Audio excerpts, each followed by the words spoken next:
grosses têtes dans la nuit des temps du 29 août 1993 autour de Philippe Bouvard, Fabienne Thibault, Pierre Bellemare, Macha Merrill, Jean-Pierre Coff et ses souvenirs de bistrotier. Question de Madame Ménard. Oui. Outre les petits tailleurs qu'elle signait, outre la mode du bronzage, qu'est-ce qu'a imposé Coco Chanel? Les bouts foncés aux chaussures claires. Non. Mais c'est vrai qu'elle a imposé ça. Elle a fait faire couper des les chaussures cheveux claires. aux femmes. Elle a fait autre chose qui perdure aujourd'hui et qui... Chapeau? Non. Le parfum. Et qui donne d'ailleurs lieu à une vente très, très catégorielle dans des magasins spécialisés. Les sacs. Non. Les camélias les bleus, les camélias. Non. Et avant elle, ça n'existait pas. Les sautoirs, les accessoires, les sautoirs, les perles en sautoir. Attendez, les accessoires fantaisie. Exactement. Ah oui. Les accessoires fantaisie. La bijouterie de fantaisie, c'est Coco Chanel qui l'a inventé. Mais c'est aussi... Bonne réponse de Pierre Bellemare et Macha Merrill.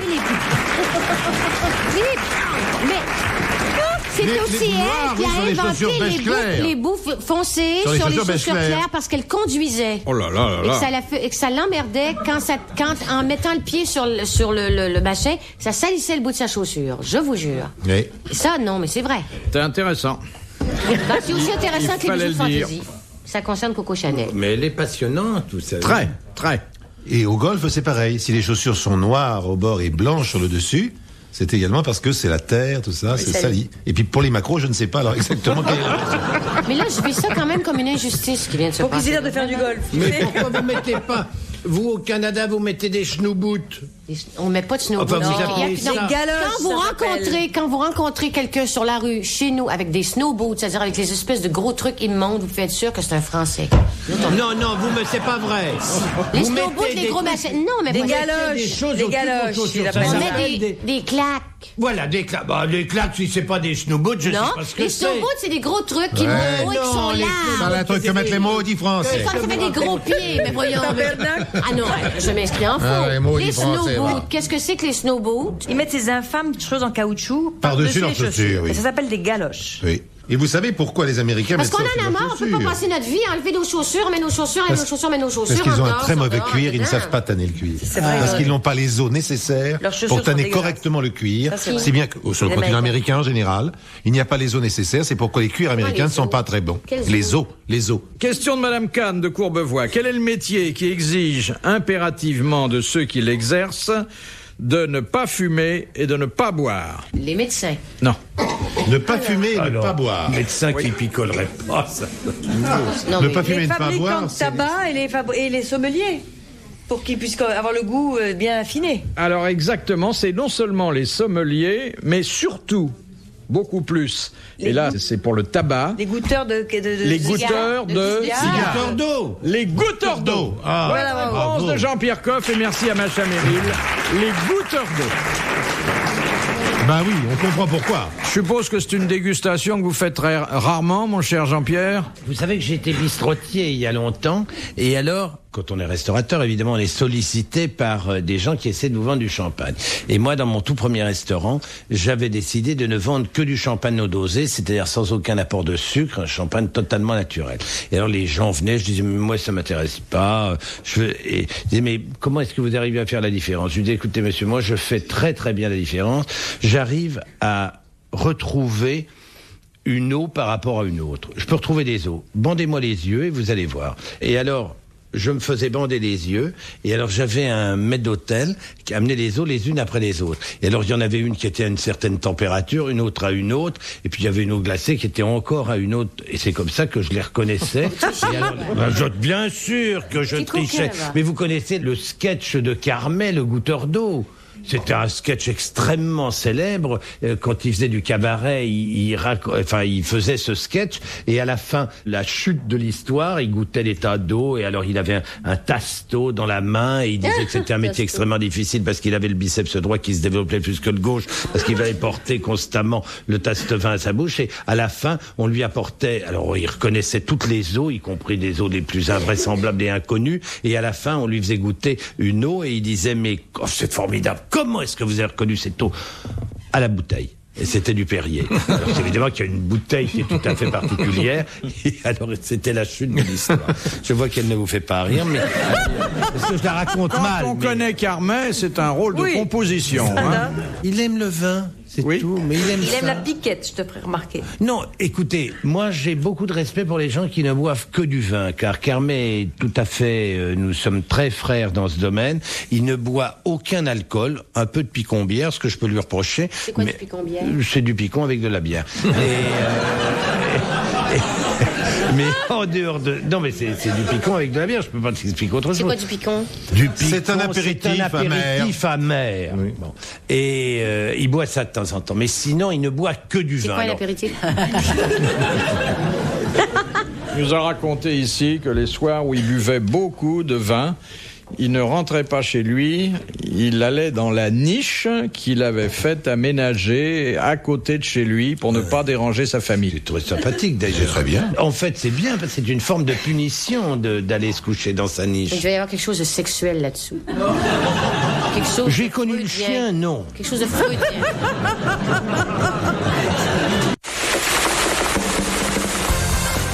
RTL, 4h, 4h30, dans la nuit détente des grosses têtes de Philippe Bouvard.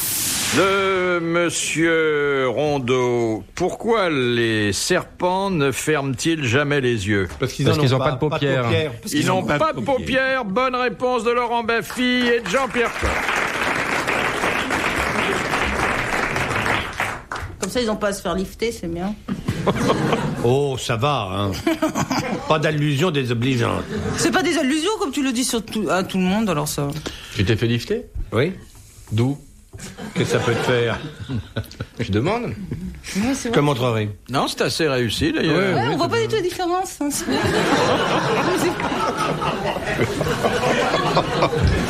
c'est pas vrai. Et en plus, c'est formidable de penser que les poils que vous avez aujourd'hui sur le menton, ils étaient ailleurs avant l'opération. Alors vous faites croire que c'est pas que son ça nez. vous fasse rire un vieux truc pareil, mais vraiment. Et vous n'avez pas honte de rire à des facéties pareilles. Loin de moi la pensée de vous traiter de vieux truc, cher Jean-Pierre. Il y a peu de gens qui le disent, hein. Faut une certaine forme de courage pour avouer ça. Vous, Léon, vous n'êtes pas fait tirer. Pourquoi ? Dis-moi, pourquoi voulez-vous que je me fasse tirer? Bah oui. Regardez, Pourquoi moi. pas? Ensuite, je ne pourrai plus rire, je ne pourrai plus plisser les yeux, je ne pourrai plus rigoler aux grosses têtes. C'est vrai qu'il est rieur. Et Dieu sait que ça... Oui, Faut pas se faire. Des pinçons, J'accepte même. de nature. Ah, mais il est pas le dernier pour la déconne, hein, vraiment. Hein.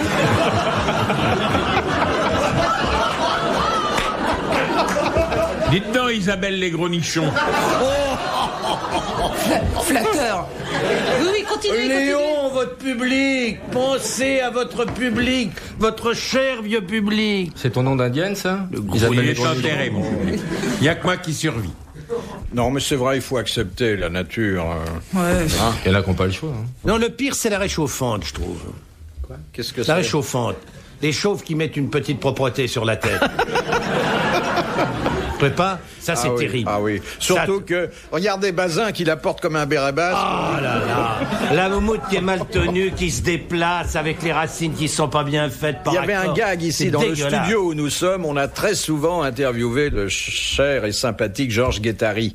Et chaque fois que la porte s'ouvrait, il y avait un courant d'air et la perruque prenait 10 cm au-dessus. Là, vous parlez de gens chez qui ça se voit, mais il y a des gens chez qui ça se voit absolument pas. Guy Lux, personne ne sait qu'il a une moumoute parce que c'est bien fait. Oui. Ouais. J'ai travaillé pendant 25 ans avec lui, je ne me suis jamais aperçu qu'il avait une moumoute. Vous allez recommencer à travailler alors? Pourquoi? Bah parce que vous êtes vraiment très gentil. Je travaille Il y a, beaucoup. comment il s'appelle l'écolo là qui a eu aussi une réchauffante? Wechter. Ah oui. Lui alors il est très amusant. Elle est jamais au même endroit. Hein. On a l'impression par moment, mais il change l'arrêt change de côté. L'impression qu'il la met de travers le matin. Quand il se lève, il se souvient un peu de quel côté l'arrête.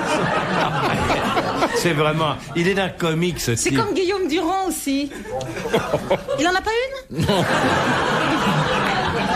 Il devrait. Ah bah je croyais. De Madame Lapère, quelle technique utilise-t-on pour améliorer la respiration des chanteurs lyriques? De grossesse, la respiration des femmes enceintes. Le navet. Non. Est-ce que c'est un produit alimentaire? Non. Est-ce que c'est un appareil qu'on lui fixe sur le corps? Non. Vous êtes sûr que c'est pas le navet? Parce que le sirop de navet, c'est formidable. Hein. Ah oui? Ouf. Le sirop de navet, ça vous dégage les bronches en moins de 2. Ah oui, une décoction de navet avec un peu de miel. Faut avoir un film de Lelouch sous la main, c'est pas toujours pratique. Formidable. Dites donc, vous travaillez avec Rika Zaraï maintenant? Non, mais je connais beaucoup de cantatrices qui utilisent qui prennent ça. des... Ah oui. Il y a encore plus de navets au cinéma que dans le théâtre lyrique. Il est désolé.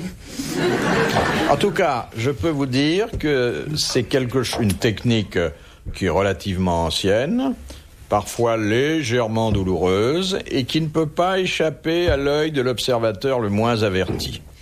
On lui met quelque chose dans le nez ou dans la bouche, un tuyau?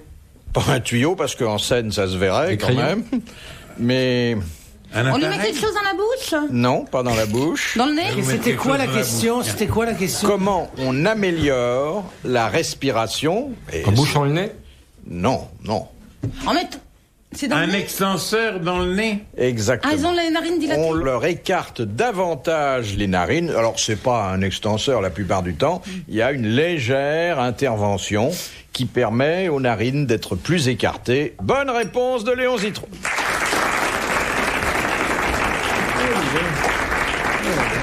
Ben, j'en apprends des choses. Et Léon, vous, on a dû vous opérer un peu, non? Parce que vous avez des narines énormes, hein? Oui, mais je n'ai rien dedans. Non.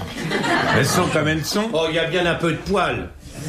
Oh, ne me dites pas qu'il n'y a pas de poil dans la narine. Alors. Il y en a. Ah bon? Il y en a. Vous les coupez? Non. Vous les coupez jamais? Je coupe pas, non. Oh, comment? Eh bien, Et votre coiffeur? Vous allez toujours faire couper les cheveux en banlieue? Mais je me fais coiffer en banlieue. Oui, parce que c'est moins cher, alors... Non. Il s'est fait écraser par une moissonneuse-batteuse. Et vous avez votre dentiste en banlieue aussi? Un dentiste au-delà de Gagny. Ah oui, oui. À Montfermeil. Oui. Et votre épicier à Rouen? Mon épicier est à Levallois. Gérontologue à Strasbourg, c'est pratique. Et un autre Port de Champéret. Et un troisième avenue de la Grande Armée du côté 16e. Vous avez plusieurs épiciers? Oui. Dans un instant sur RTL, les grosses têtes dans la nuit des temps.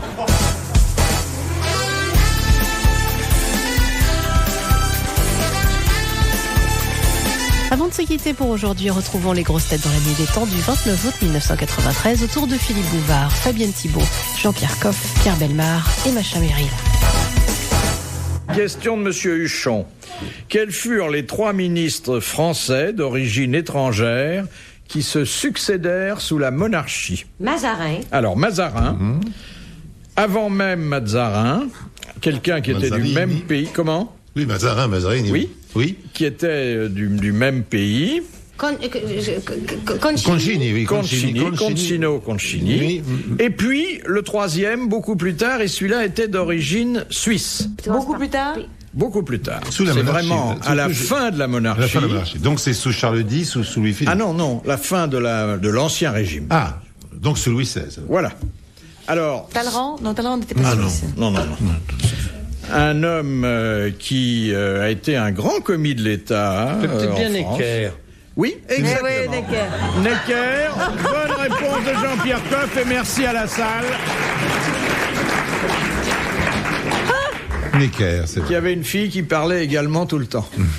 Et Mazarin et Concini, c'est moi qui l'ai dit, je vous signale. Oui, bonne réponse de Fabienne Thibault. Oui, il faudra quand même rendre à Fabienne ce qui appartient à Fabienne. Faire Une question d'histoire contemporaine de Madame Douchy de la Varenne.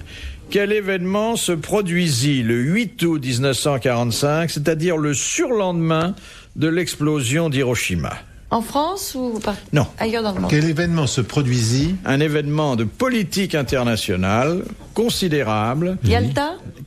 Non, plus tard, ça quand même. Qui s'est produit au lendemain de l'explosion atomique. C'est une déclaration. L'empereur du Japon a fait quelque chose. C'est une déclaration de guerre. Laquelle? C'est celle de la Russie au Japon. Non. C'est celle de la Chine au Japon.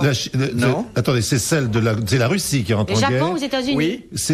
Alors, Oui. L'URSS. C'est pas la Chine, c'est l'URSS. L'URSS qui déclare la guerre. Au Japon. Au Japon, il était temps d'ailleurs. Oui, mais c'est ce que j'ai dit. Ah pardon. C'est une bonne réponse de Lulu. Oui. Ça, elle était tranquille, il n'allait pas se passer grand-chose. Non. Ça, c'était sûr. Ils ont limité les risques. Oui.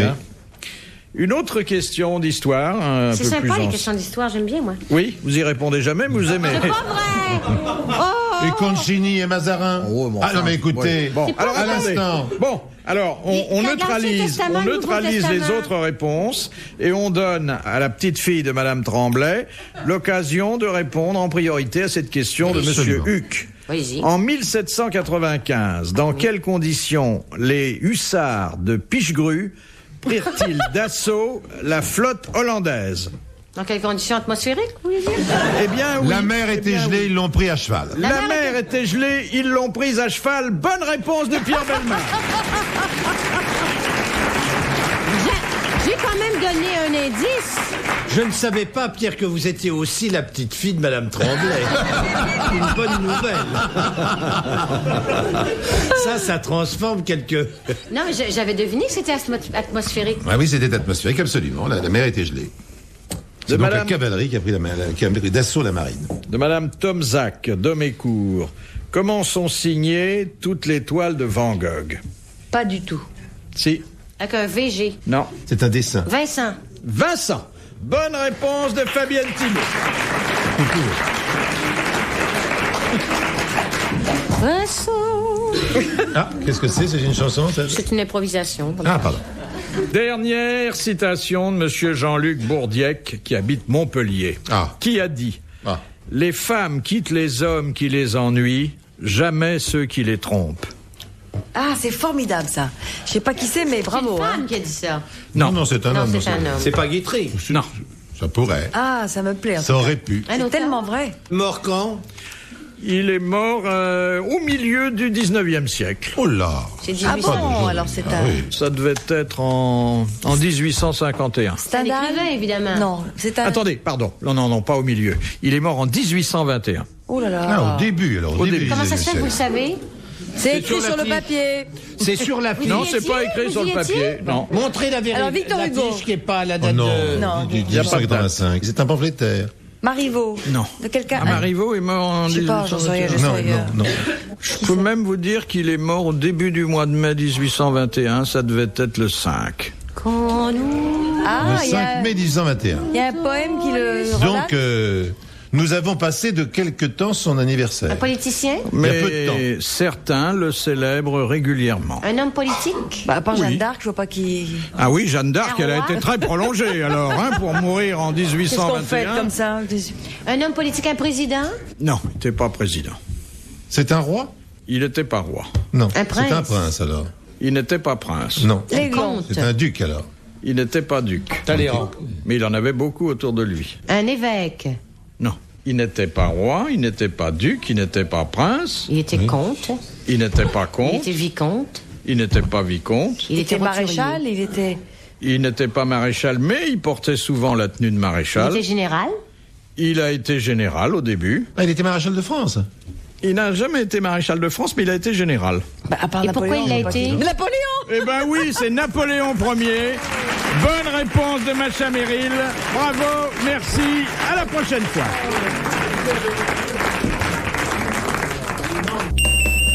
Retrouvez les grosses têtes dans la nuit des temps sur RTL.fr.